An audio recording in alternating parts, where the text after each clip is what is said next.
오늘 본문의 이야기는 가장 짧은 기간에 가장 많이 복을 받은 오베데돔이라고 하는 사람의 이야기입니다. 다윗이 왕이 되었습니다. 왕이 되고 나니까 너무 하나님 앞에 감사해서 하나님 앞에 어떻게 충성을 할까, 좋은 일을 한번 해볼까라고 생각을 하다가 찾은 게 뭐냐면 하나님의 법궤를 다윗성으로 모셔오는 일이었어요. 근데 그 전에 사울 왕은 40년 동안 왕에 있었지만은 하나님의 법궤가 초라하게 처박혀 있었는데도 생각 한 번도 안 했어요. 근데 이 다윗은 왕이 되자마자 하나님의 법궤를 모셔오려고 생각을 해서 그 우사라고 하는 친구를 이제 말하자면 운반대장으로 해가지고 하나님의 법궤를 모셔오는데 수레에다가 싣고 왔어요. 근데 소가 날뛰다가 이 수레가 떨어질만 하니까 우사가 이 법궤를 손으로 잡았어요.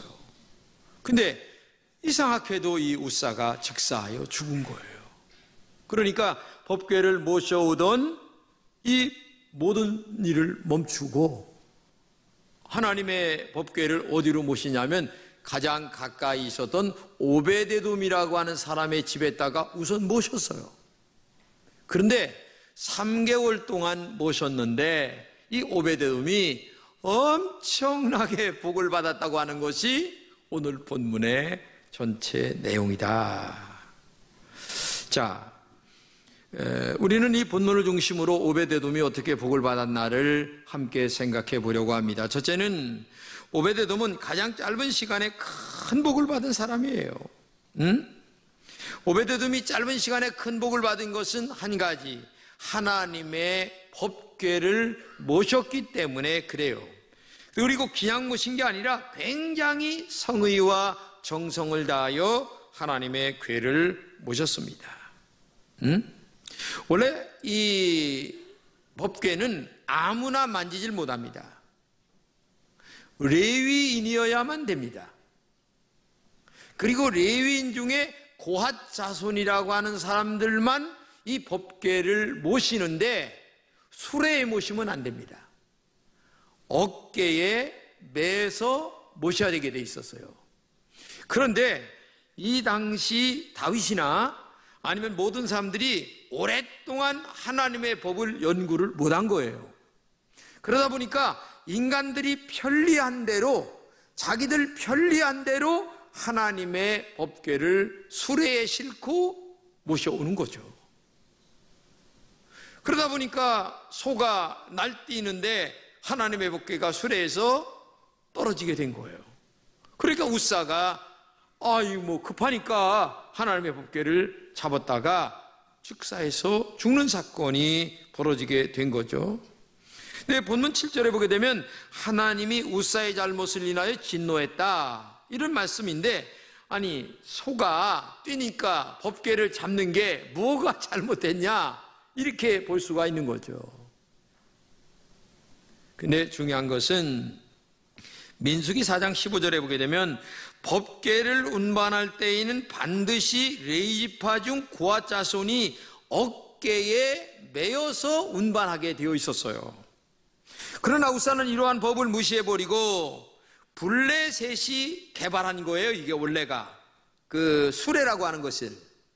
근데 아주 가장 빨리, 인간적으로 볼 때 제일 편하고 빨리 운반할 수 있는 방법이 뭘까 연구한 것이 그 당시에 수레가 개발됐으니까 블레셋 사람들이 개발한 그 수레의 방법을 가지고 모셨었어요. 근데 이거는 하나님의 법과는 전혀 거리가 먼 방법으로 모셨고, 그리고 우사가 하나님의 법궤에 손을 낼 그런 위치에 있지 않았다는 거죠. 이게 두 가지예요. 하나는 수레로 끌으면 안 되는 거고, 아니면 또 만지면 안 되는 건데 놀랍게도 수레로 끌었고 어깨에 매지 않고 그리고 만졌다는 거죠. 한마디로 말하면 법대로 모든 것들을 해야 된다는 얘기입니다. 요즘에 법이 우선이기 때문에 옛날에 관행이었던 것들이 얼마나 어려움을 당하는가를 우리가 알잖아요. 하나님의 말씀대로 산다고 하는 것은 굉장히 중요한 것입니다. 그렇기 때문에 오늘도 여러분과 제가 편리보다 말씀 중심해야 합니다. 효과보다 성경 중심해야 합니다. 느린 것 같아도 성경대로 신앙생활해야 되는 거예요. 근데 인간은 성경은 그렇다 할지라도 내가 지금 어렵고 힘들고 형편이 이러니까 하면서 성경 말씀보다는 인간 내 어떤 그 편리성 그리고 쉬운 것 이런 것들을 들이대다 보니까 우사 같은 일이 벌어지게 된다는 사실을 기억해야 됩니다. 그래서 현장에서 이런 일이 벌어지니까 가장 가까이 있었던 이 오베데돔이라고 하는 사람의 집으로 하나님의 법궤를 모셨어요. 그러면 두 번째로 생각할 건 뭐냐? 이 법궤가 뭐냐 이거예요. 아니 법궤를 모셨더니 이렇게 복을 받았는데 법궤가 뭐냐? 법궤는 하나님의 임재의 상징, 하나님의 권위의 상징이란 얘기입니다. 이 법궤 자체가 하나님은 아닙니다. 하나님이 모세에게 요렇게 만들으라 라고 계시를 하셔서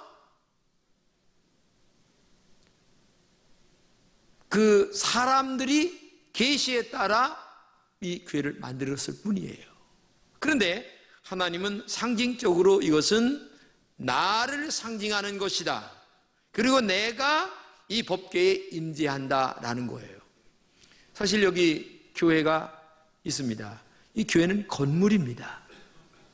그러나 이 교회는 건물이지만 일반 건물과 전혀 다른 거예요. 왜? 성전입니다. 하나님께 구별하여 드린 성전입니다. 그렇기 때문에 이 성전을 함부로 하는 자는 하나님께 대항하는 거나 마찬가지예요. 그래서 이런 의미가 있다는 거죠. 그래서 구체적으로 계시하여 주신 대로 만든 이 법궤를 모셔오는데 우사가 잘못했고 오베데돔은 갑작스레 하나님의 법궤를 모시게 됐어요. 그러니까 하나님의 법궤를 모셨다고 하는 것은 하나님을 자기 집에 모셨다는 거나 같은 얘기란 얘기죠. 그러니까 법궤를 모셨어. 그 말은 하나님을 모셨다는 얘기죠. 그러니 이 오베데돔이 얼마나 두렵고 떨림으로 이 법궤를 모셨나를 우리가 가히 알 수가 있어요. 그랬더니 하나님이 복을 주셨다.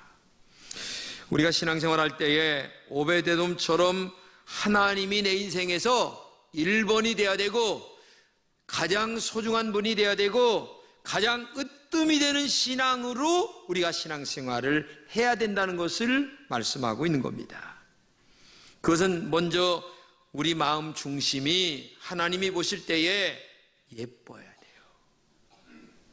사람은 이중적, 삼중적일 때도 많습니다. 앞에서 이런 말하고 뒤에서 저런 행동할 때가 많아요. 근데 이 법궤를 모신 신앙은 그런 마음이 아니에요. 말과 행동이 똑같습니다. 삶과 신앙이 같습니다. 설교를 들은 대로 가서 살아야 됩니다. 이게 힘들겠지만 이렇게 살아갈 때에 하나님의 은혜와 축복이 우리에게 복이 될 줄로 믿습니다. 교회를 나오시는 분들을 보게 되면 여러 종류가 많아요. 자기의 필요성 때문에 나오는 분도 있고 어떤 장사하는 분들은 큰 교회다 그러니까 장사가 잘 되기 위해 나오는 분도 있고 여러 가지가 있어요. 그러나 처음 나오시는 분들의 그런 마음을 이해는 합니다. 그러나 원칙적인 얘기를 한다면 순수하게 하나님을 잘 섬기기 위하여 나오는 것이 신앙의 본질임을 우리가 알고 여러분의 마음 중심이 정말 하나님 보실 때에 아름답고 예쁘고 정직하고 진실하고 그런 마음으로 하나님을 섬기는 여러분 되시기를 주님의 이름으로 축복합니다. 두 번째는 하나님께 준비된 예배가 되어야 됩니다. 사람을 만날 때도 준비합니다. 머리도 빗고 넥타이도 고르고 옷도 생각해보고 그런데 만군의 여호와 하나님을 뵈러 나오는 이 예배에 함부로 나오면 되겠습니까? 토요일서부터 마음 준비, 헌금 준비, 아니면 옷도 못 입고 갈까 깨끗하게 빠른 것을 준비해서 입고 나오는 이런 하나님 앞에 나오는 마음의 자세가 우리가 보통 이런 정도로 돼야 오늘의 오베데돔이 복을 받듯이 우리가 받는 것이 아니냐. 어떤 분은 잠자던 모습으로 나오는 분도 있을 수도 있어요. 어떤 분은 아직 친구 만나러 가는 식으로 그냥 나오시는 분도 있고, 그런 게 아니라 정말 우리에게 복 주시는 전능하시고 살아계신 하나님을 만나러 나오는 우리의 이 예배의 자세가 얼마나 중요한가를 우리가 알아야 됩니다. 법궤를 다른 말로 하면 언약궤라고 합니다. 이 언약은 하나님의 말씀을 말합니다. 구약에서 법궤가 하나님을 상징했습니다. 오늘의 언약궤는 하나님의 말씀이고 예수 그리스도를 얘기합니다. 그렇기 때문에 오늘도 말씀을 받는 영적 자세가 우리 마음속에 정말 바른 자세를 갖고, 그래, 우리 주님의 종을 통하여 나에게 주시는 말씀이야, 이 말씀을 바르게 받고 나는 그대로 순종하며 살아가야지 라고 하는 영적 자세를 갖고 말씀을 받아야지 다른 마음으로 받으면 안 된다는 거죠. 그러기 위해서 우리는 하나님의 말씀대로 살아야 할 의무가 있습니다. 하나님의 말씀에 순종하고 그러한 믿음으로 살아갈 때에 하나님이 우리에게 인격이 변하게 되고 삶이 변하는 삶을 살아가게 되는 거예요. 말씀으로 말미암아 우리의 인격을 잘 다듬어줘야 된다는 얘기입니다. 바닷가에 보게 되면 모든 돌들이 동그랗게 다 다듬어져 있어요.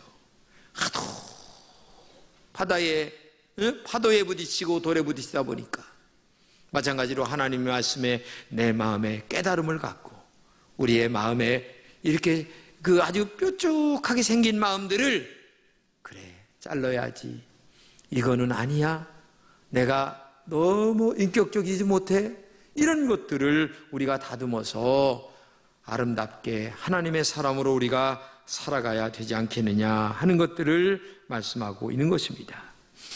우리는 하나님을 신실하게 경배해야 됩니다. 얄팍한 인간의 머리의 계산으로 하나님 앞에 나오면 안 된다는 얘기입니다. 하나님은 여러분의 머릿속에 갇혀 있을 뿐이 아닙니다. 여러분의 계획 속에 갇힐 뿐도 아닙니다. 온 우주에 충만하신 분이 하나님이세요.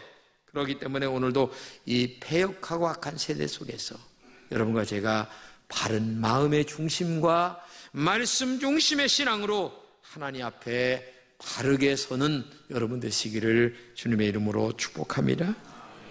그러면 법궤가 하나님의 임재의 상징이요 하나님의 권위의 상징인데, 이 당시의 법궤 안에는 세 가지가 들어있었어요. 뭐냐? 첫째는 법궤 안에 십계명이라고 하는 두 돌판이 들어있었어요. 모세가 하나님에게 계시를 받고 하나님의 성령으로 쓴 돌판을 받아가지고 내려오는데 40일을 걸렸어요. 그러니까 모세가 죽었는가 보다 하면서 이 땅 아래에서는 산에 올라가서 봤는데 난리가 난 거예요. 금송아지를 만들고 이것이 우리를 애굽에서 인도한 신이다 하면서 난리가 났어요. 왜? 모세가 내려오다 보니까 난리가 난 거 아니겠어요? 그래서 그냥 하도 화가 나니까 이 하나님께 받은 이 돌판을 던져버렸어요. 그때 돌판이 두 개로 깨지면서 3,000명이나 죽었어요. 그런 어려운 사건이 있었어요. 하나님이 제일 싫어하는 게 우상숭배거든요. 근데 세상에 금송아지를 만들어가지고 이것이 우리를 인도한 신이다 이렇게 얘기하니까 얼마나 하나님이 화가 나는지 3,000명을 죽였어요. 오늘도 하나님보다 더 사랑하는 것, 그게 우상입니다. 어떤 사람은 명예라면 기를 쓰는 사람이 있어요. 돈이라면 정신 못 차리는 사람이 있어요. 여러분, 그런 것들은 보이지 않는 우상이에요. 내가 만든 내 안의 신들이 얼마나 많은가? 많아요. 정말 이 세상에 하나님보다도 사랑하는 것들이 얼마나 많은가?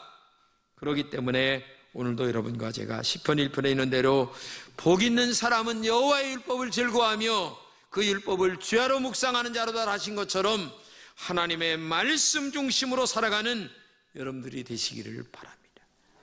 법궤는 하나님을 만나는 장소입니다. 법궤는 하나님을 말씀하시는 곳이에요. 그러므로 법궤는 말씀이며 예수 그리스도이십니다. 구약의 법궤에서 하나님을 만났습니다. 신약은 예수를 통하여 예수 그리스도의 주신 말씀을 통하여 하나님을 만납니다. 그렇기 때문에 오늘도 여러분과 제가 신앙 중심이 말씀 중심, 이렇게 우리가 돼야 되는 거예요. 그래서 하나님의 말씀 외에 그 어느 것도 중심이 돼서는 안 된다. 그거를 우리에게 이 법궤 안에 들어있는 돌판이 우리에게 말씀해주고 있다는 것을 알고, 성경 말씀이 여러분의 인생에 복된 가이드가 되고, 그리고 복된 안내자, 그리고 이 말씀이 삶의 원칙이 되는 그런 신앙생활을 할 때에 그게 아름답고 은혜로운 축복된 삶을 살게 될 줄로 믿습니다. 이 두 번째 법궤 안에는 아론의 쌍난 지팡이가 있었어요. 이 말이 뭐냐면은 이스라엘 백성들이 애굽에서 나와가지고 가나안 땅으로 들어가는데 40년 걸렸어요. 근데 40년 걸려 나오는데 별의별 일이 다 있는데, 모세가 지도자고 그 다음에 아론이 제사장이었어요. 근데 고라 자손이, 그리고 여기 보게 되면 다단, 아비람, 온, 이런 사람들이 당을 지어가지고, 야, 너희들만 하나님의 종이냐? 우리도 하나님의 백성이다 하면서 이 모세와 아론에게 대들은 거예요. 그러니까 하나님 앞에 기도를 했어요. 그랬더니 하나님께서 계시하시기를 지파별로 지팡이를 만들어 가지고 나와라. 그래서 한 지파 12지파니까 한 지파에 하나씩 지팡이를 가지고 나왔는데, 그 중에 아론의 지팡이도 따로 만들어라. 근데 놀랍게도 밤이 지나고 난 다음에 보니까 다른 지팡이에서는 다 아무것도 그대로 있는데 아론의 지팡이에서만 싹이 나고 살구 열매가 맺혔어요. 그 말은 뭐냐? 하나님께서 세우신 종이다 라는 증거를 모든 백성들에게, 12지파에게 보여주었다는 얘기죠. 이것이 굉장히 중요한 의미를 갖고 있는 거예요. 아론의 쌍난 지팡이에 주는 교훈이 뭐냐? 하나님이 세운 주의 종을 거역하지 말라. 하나님이 세운 종을 인간적으로 함부로 판단하지 말라. 원망하지 말라. 그런 의미를 갖고 있는 겁니다. 이것은 오늘도 마찬가지입니다. 어느 조직이나 단체가 있게 마련이에요. 그리고 질서가 있게 마련이에요. 저도 목사지만 인간적으로 볼 때에는 저는 너무 부족합니다. 그러나 제가 하나님의 말씀대로 여러분을 지도할 때에 여러분들은 김진홍이에게 순종하는 게 아니라 김진홍이가 가르치는 하나님의 말씀의 권위에 복종해야 될 의무가 있다는 것을 알아야 되는 거예요. 그래야 이 거룩한 영적 단체가 순조롭게 하나 되어 하나님의 영광을 위하여 달려갈 수가 있는데, 그렇지 않다면 이 공동체가 산으로 올라갈 수밖에 없는 것 아니겠어요? 그러니까 아론의 쌍난 지팡이를 하나님이 그래서 세우셨다는 것을 기억하고, 오늘도 우리가 질서 있는 우리 금천의 공동체가 될 수 있기를 주님의 이름으로 축복합니다. 세 번째는 법궤 안에 만나를 넣었어요. 이 만나는 뭐냐? 40년 동안 광야 생활하는데 농사를 짓습니까? 비도 안 오는데? 근데 하나님이 만나를 내리셔서 40년 동안 이스라엘 백성들이 먹고 살게 된 거예요. 40년 동안 아무것도 안 했는데 매일 만나를 주시니 40년을 먹고 살았는데, 그 말은 다른 말로 얘기하면 뭐예요? 너희들은 하나님의 은혜가 아니면 살 수 없다. 내가 하늘에서 만나를 내리지 않으면 너희들 살 수가 없어. 그 말을 우리에게 가르쳐주고 있는 거예요. 오늘 지금 여러분과 제가 살아갑니다. 내가 다 노력하는 것보다도요, 사실은 뒤에서 하나님의 은총이 있기 때문에 여러분과 제가 먹고 사는 줄로 믿습니다. 하나님이 비를 안 내려주시면 땅이 갈라져 농사가 안 돼요. 사과도 따먹을 수도 없고, 하나님이 적절하게 비를 주시니까, 아니 또 보이진 않지만 공기를 주시니까 우리가 숨을 쉬고 이렇게 있지. 여러분 병원에 가보셔서 숨이 탁 막힐 때 경험해 보신 적이 있을 거예요. 응? 죽는 거 같아요. 예? 경험을 지금도 하고 계시면서도 하나님의 은혜인 줄로 몰고 살아가는 사람들이 너무 많아요.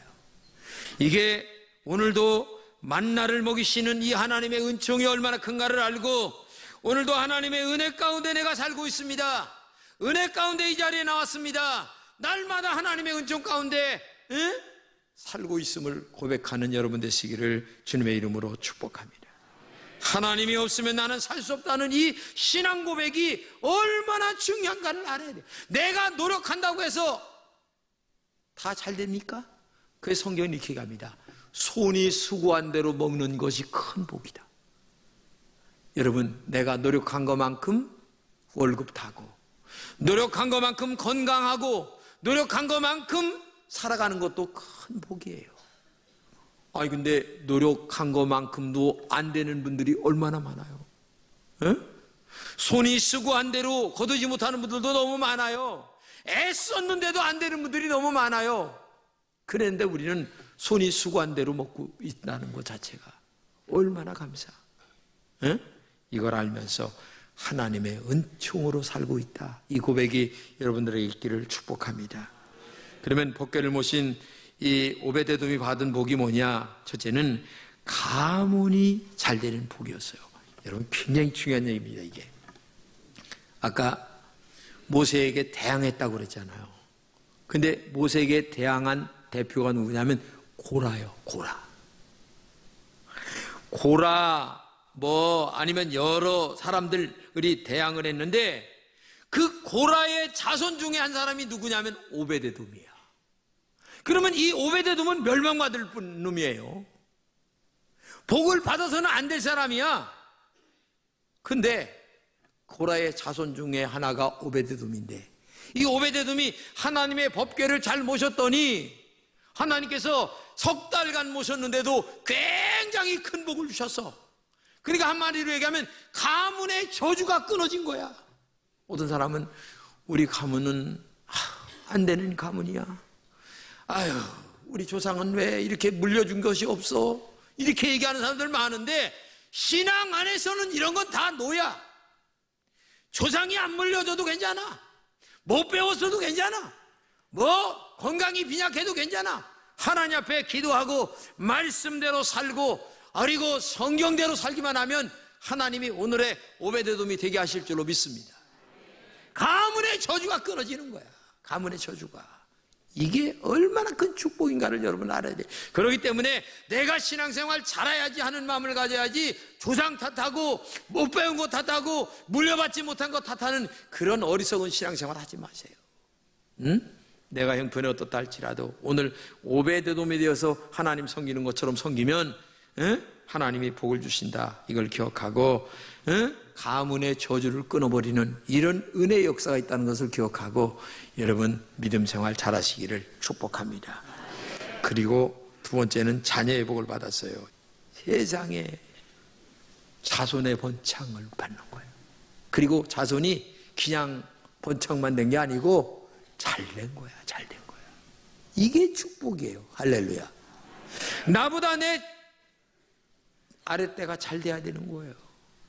내가 어제 누구한테 얘기하는데 애비보다 낫다야 얘기하니까 그게 나쁜 말이 아닌 줄 아는가 봐. 그 사람은 입이 뻥긋뻥긋 하더라고. 애비보다 낫다야 자식이. 딱 그러니까 아주 좋아하더라고요. 여러분 애비대보다도 자식대가 잘 돼야 되는 거예요. 가문은 나팔처럼 열려지는 은혜가 있어야 될 줄로 믿습니다. 여러분들의 가정도 그런 은혜가 있기를 축복합니다. 그것은 다른 게 아니에요. 오베데돔처럼 하나님이 1번 되는 신앙, 오베데돔처럼 하나님이 정말 중심이 되는 신앙, 오베데돔처럼 하나님께 영광을 돌리는 신앙, 이것이 오늘 우리가 잘 되는 복을 받는 능력이 될 줄로 믿습니다. 성경 시편을 읽겠습니다. 시작. 할렐루야. 여호와를 경외하며 그의 경계를 크게 즐거워하는 자는 복이 있도다. 그의 후손이 땅에서 강성하며 정직한 자의 후손에게 복이 있으리로다. 여러분, 하나님 말씀대로 사셔서 오늘의 오벳에돔이 되어서 복을 많이 받는 여러분 되시기를 주님의 이름으로 축복합니다.